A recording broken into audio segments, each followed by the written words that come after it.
Worries this morning of a potential domestic travel ban. Reports the Biden administration is considering restrictions between states due to the new outbreaks of the highly contagious new strains of COVID-19. Joining me right now is the governor of the state many people have been flocking to, Governor Ron DeSantis of Florida. Governor, it's great to have you this morning. Thanks very much for being here. Good morning. Florida has been the #1 destination currently searched on the Travel Zoo website. What would a travel ban domestically mean for Florida?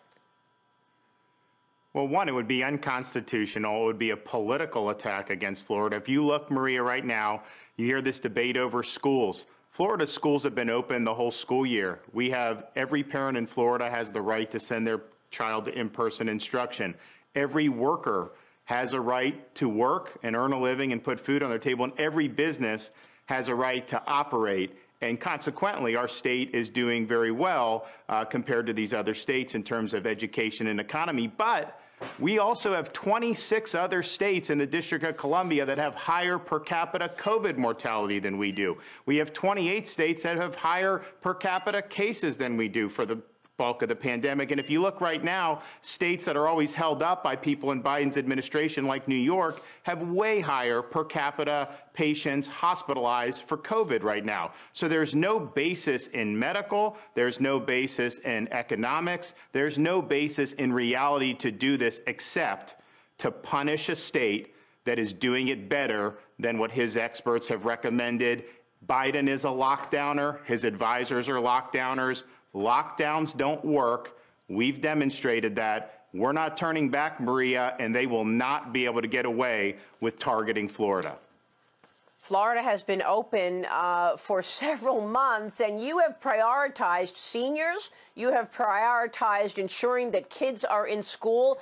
Assess the situation in Florida over the last year. I know home construction is up, home sales are up, economic growth. How is Florida doing?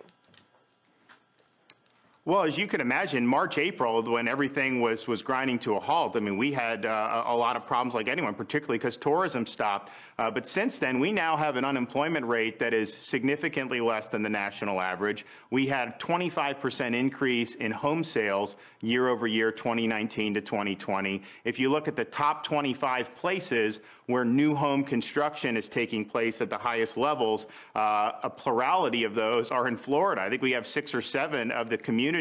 The #1 place in the country for new home construction by far is the Villages retirement community, which has thrived during the pandemic, even though, of course, seniors are more vulnerable to COVID than the bulk of the population.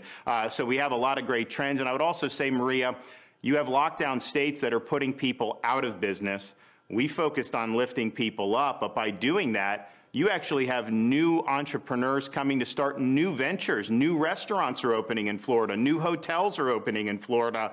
And so people view Florida as a place where they can follow their dreams. It is a free state. We are doing a lot to focus on protecting elderly people from COVID. We vaccinated, I think, about 1.75 million seniors so far. About 40% of all seniors in Florida have gotten a shot. We're doing it every day, continuing until we get all the seniors who want a shot, get a shot. So there's a whole bunch of things we've been doing for COVID, but at the same time, we've lifted our state up, we've saved our economy, and I think we're going to be first out of the gate once we're able to put COVID behind